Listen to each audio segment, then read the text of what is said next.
आप में से जिन भी लोगों ने यहाँ पे इंजीनियरिंग में ग्रेजुएशन की है उनके लिए ये बहुत अच्छा अपडेट मैं लेके आया हूँ। एयरकॉन कंपनी की तरफ से ये आया है, इन्होंने कुछ पोस्टर्स निकाली है, उन्हीं के बारे में पर्टिकुलर वीडियो है। तो अगर आप इस चीज के लिए इंटरेस्टेड हो तो आप जरूर से इस वीडियो को देखना।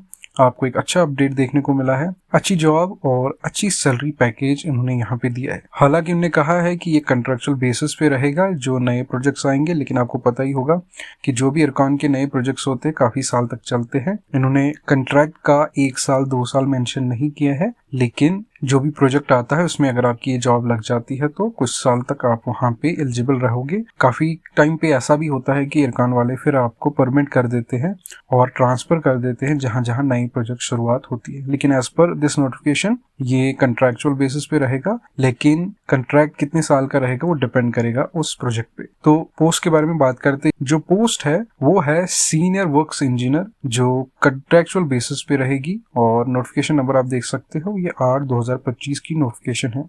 डेट भी ऊपर मेंशन है, 1 अप्रैल 2025 की नोटिफिकेशन की डेट है। अब हम यहाँ पे क्वालिफिकेशन, ईयर और एक्सपीरियंस की बात करते हैं। पोस्ट यहाँ पे है सीनियर वर्क इंजीनियर या SNT on contract basis.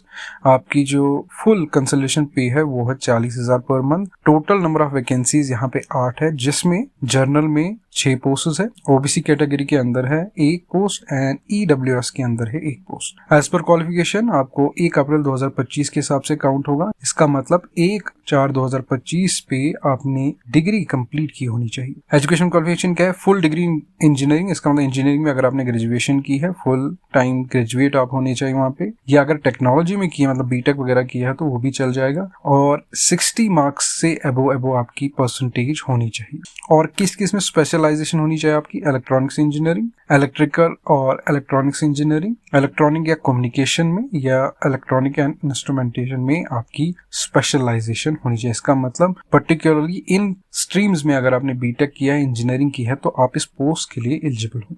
As per age criteria, maximum age यहाँ पे 35 ईयर्स रहने वाली है। और एसेंशियल पोस्ट क्वालिफिकेशन एक्सपीरियंस इन्होंने मांगा, मिनिमम 3 साल का एक्सपीरियंस होना चाहिए आपको। और यहाँ पे इन्होंने कोई चीज और मेंशन नहीं किया। यहाँ पे नीचे लिखा है teaching, training, consultancy and freelancing experience should not be treated as relevant experience. किसी ने अगर और फील्ड में एक्सपीरियंस किया है या फ्रीलांसिंग एज ए इंजीनियर काम किया है, वो एक्सपीरियंस यहाँ पे नहीं माना जाएगा। बाकी कुछ मेडिकल स्टैंडर्ड्स भी है। नॉर्मल है कि आप अच्छे, वेल एंड गुड होने चाहिए, साउंड, हेल्दी होने चाहिए, तो आप इस पोस्ट के लिए एप्लीकेबल हो।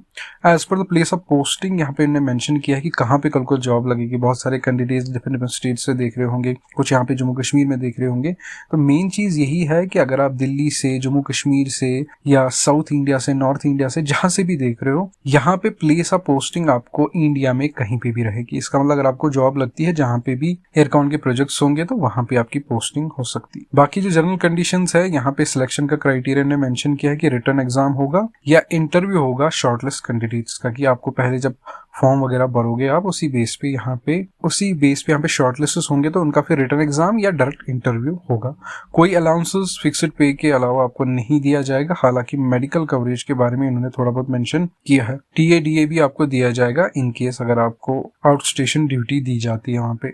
उसके बगैर इसमें बहुत सारी चीजें मेंशन है, लेकिन हम यहाँ पे मेजर चीजों के बारे में बात करेंगे। पहली बात कि जब आप अप्लाई करोगे तो एक्सपीरियंस सर्टिफिकेट आपके पास होनी चाहिए। डेट ऑफ बर्थ, जाहिर सी बात है क्लास 10 का marksheet as a date of birth भी चल जाएगा यहाँ पे। कॉल कैटेगरी सर्टिफिकेट या कास्ट सर्टिफिकेट आपके पास होनी चाहिए। क्वालिफिकेशन, डिग्री, डिप्लोमा वगैरह हो गए होनी चाहिए आपके पास। और कहीं पे आपको पता ही होगा ज्यादातर आप CGPA, DGPA लिखा होता है in case of percentage marks, तो उसके लिए आपको प्रूफ होना चाहिए कि कन्वर्जन सर्टिफिकेट एक तरह से आपको इन्होंने मांगी है, तो वो भी आपको वहां पे दिखानी पड़ेगी। पोस्ट यहाँ पे अगेन इन्होंने मेंशन की है एड्रेस कहाँ पे आपको एप्लीकेशंस भेजनी है, और लास्ट डेट यहाँ पे 5 मई तक रखी है। इसका मतलब आपको अपने डॉक्यूमेंट्स यहाँ पे इनको भेजने हैं इस पर्टिकुलर एड्रेस पे 5 मई से पहले। तो याद रहे, इस पर्टिकुलर नोटिफिकेशन को मैं आपको सेंड कर दूंगा। ये फॉर्मेट है आपके एप्लीकेशन फॉर्म का, इसको आपको फिल करना है, साथ में आपके जो डॉक्यूमेंट्स है इसके साथ अटैच करने हैं और इनके पर्टिकुलर एड्रेस पे भेज देना है। बाकी जो ओबीसी सर्टिफिकेट का उसका फॉर्मेट भी इन्होंने यहाँ पे दिया है। ये ओबीसी कैटेगरी से अगर आप बिलोंग करते हो तो इस पर्टिकुलर सर्टिफिकेट का फॉर्मेट आपको बना के